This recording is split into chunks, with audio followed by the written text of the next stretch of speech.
Hi, I'm Sheila L. Haidt, world-class astrologer, tarot master, spellcaster, medium, and all-around magical being. And I'm here today to talk to you about this week's astrology. So this week is going to be an interesting, volatile week. A couple of things are happening. The first is we have gone into the sign of Virgo. So we've left the sign of Leo. We are now in Virgo. Virgo begins the time of the harvest. What have we produced all year? What have we grown? What have we thought? What have we developed? And Virgo lets us then take that harvest that harvest, take the things that we got from it, and decide what value those things have in our lives. Discernment is big, details are big, analysis big.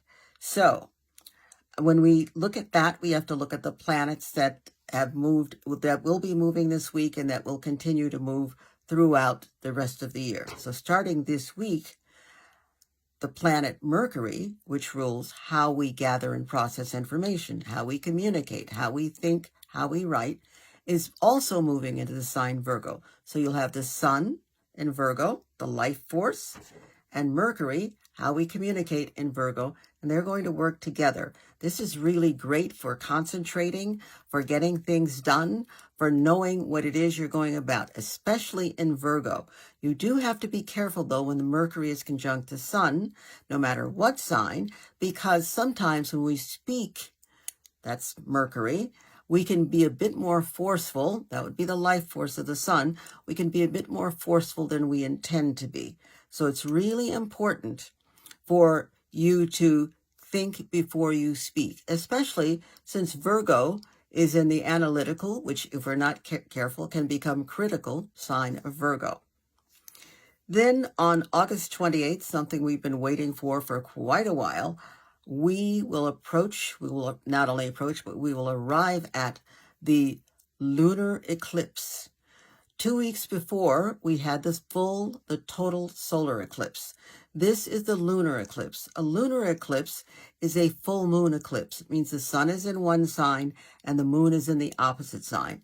In this case, the sun is in Virgo and the moon is in Pisces.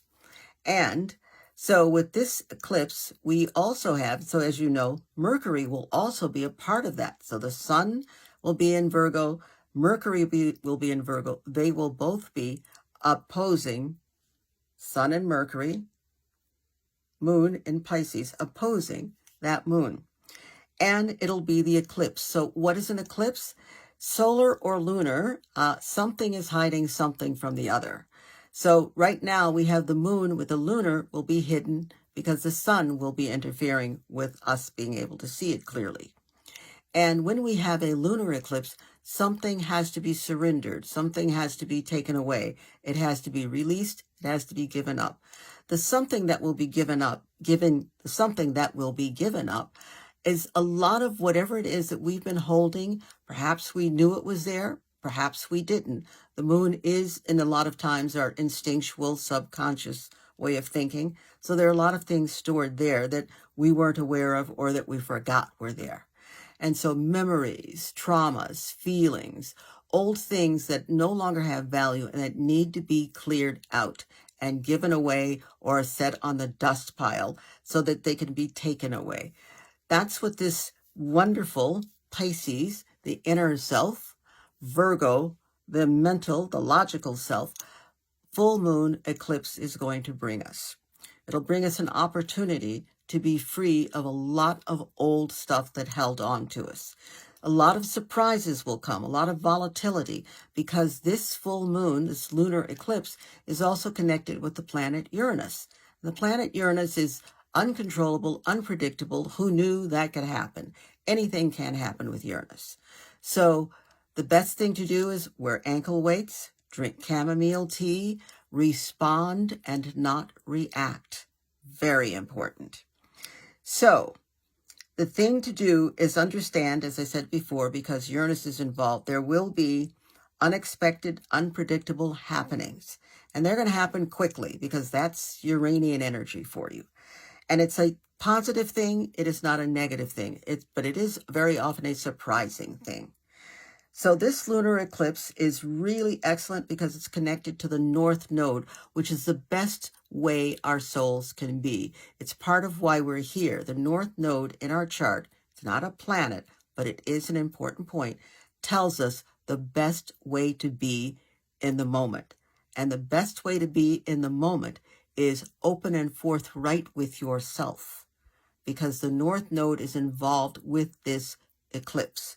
Be open and forthright with yourself so that you can release, let go of those things that are no longer of value to you. It's very important. This is a great time for joy, and it's also a great time for some type of intense work. Let's see what comes up. Let's allow it to come up.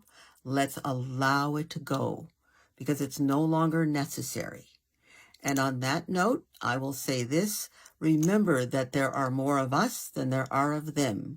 Remember that we can, as long as we move in the direction we need to move in, we will be free of whatever this oppressive energy is about. And this energy that I'm speaking about involves an administration, the current one. It involves the people involved in that. It involves us taking care to take care that we achieve what really is our birthright, which is our freedom. So please remember that you are not alone. And remember that there are, again, more of us than there are of them. That's very Uranian. Talk to you soon. Bye.